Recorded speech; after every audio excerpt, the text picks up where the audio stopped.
Big news, everyone. My time in Miami is officially coming to a close. I have made the decision to move out and I will be leaving in the next couple of months.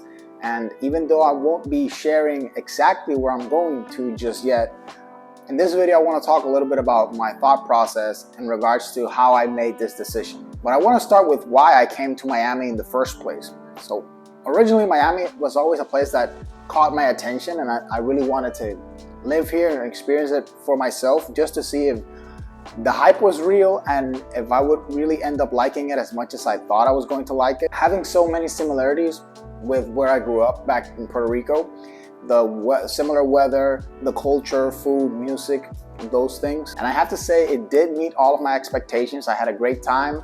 I went through a lot of personal growth these past 2 years, but I also have to say that it served its purpose, and I've seen pretty much all there is to see after living here.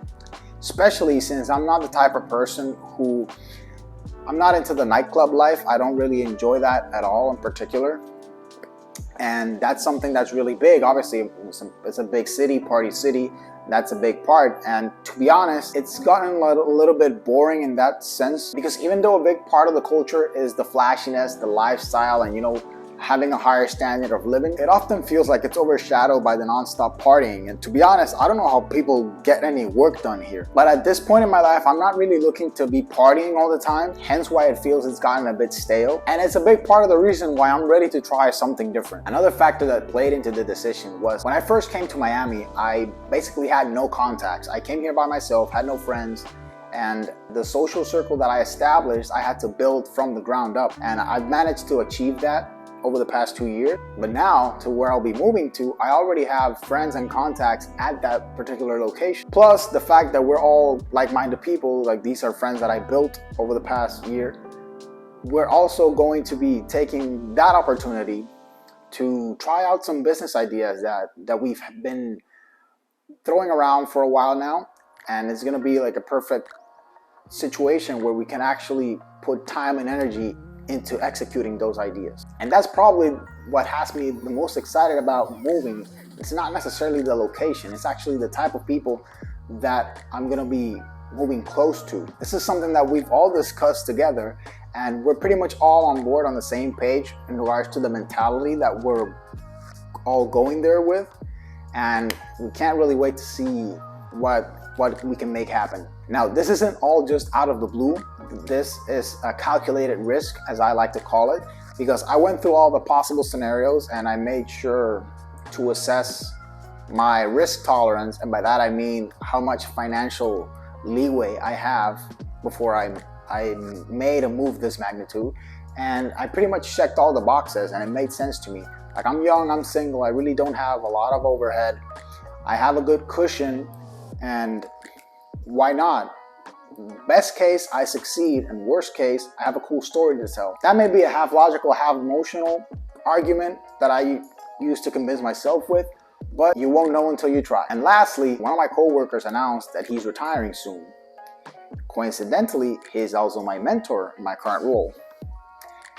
Funny thing is, this is the second time this has happened to me, because at my first corporate job, I was mentored by an older lady who also happened to announce her retirement during my first few months at the company. Obviously, since these people were mentoring me, I got to spend a lot of time with them, which obviously the relationship became close because of that. Once we get to talking about what were their plans after they retired, essentially, both instances, they really didn't have like any idea what they were going to do. Because keep in mind, these are my senior, like 40 years my senior, so they're part of that generation where they worked for the same company their whole lives. Could be coincidence, but these two people, they have no significant other, they don't have children, they don't really have any other interests outside of their work. And I could see a hint of regret or a hint of doubt seeped in through their voice as they started coming to that realization that, okay, this phase of their life is over. Like, everything they've been doing their whole life, all they've known their whole life, is gonna suddenly come to a stop and they literally had no idea what they were going to do after. And obviously, I did kind of want to probe a little bit more and ask some questions like, do you regret what you did? What's wrong?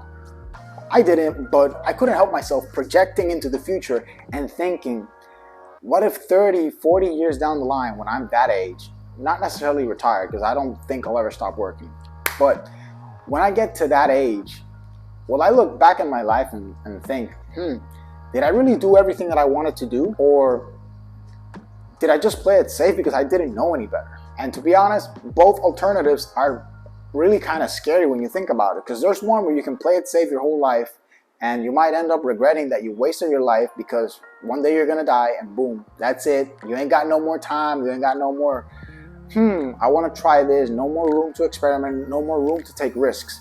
Or take a risk with a high probability that, you know, nothing's guaranteed, you might fail. Who knows what's gonna happen? And to be honest, like, I don't know which one's scarier, but I know which one I'm gonna take, because I don't want to live with any regret. The regret of not knowing, or that regret of what if, is not something that I want to carry for the rest of my life. There's this quote, you guys know I like quotes, that Brandon Carter uses it a lot. I don't know if he actually came up with it, but he always says that courage is not the absence of fear. Courage is acting despite of fear. And I really like that quote, because we all have emotions. We all experience emotions. We're not robots. But the people who succeed the most in life, or live the most fulfilling lives, don't necessarily make decisions based on their emotions. And that's something I always try to keep in mind whenever I'm faced with a stressful decision or a tough choice. Anyways, just wanted to give you guys an update with what's been going on. I will definitely keep you all posted, and as soon as I have more information as hell, I will share it with you guys, as well as the location where I'm going to. I started selling a lot of the furniture and things in my apartment. That's kept me pretty busy, to be honest, because I want to get rid of everything. Like, I have to get rid of it in the next month, along with work and everything. So more videos incoming, stay tuned, I'm working on that. But anyways, as always, thank you for watching, I really appreciate it. Hope you enjoyed, and I will be seeing you in the next one.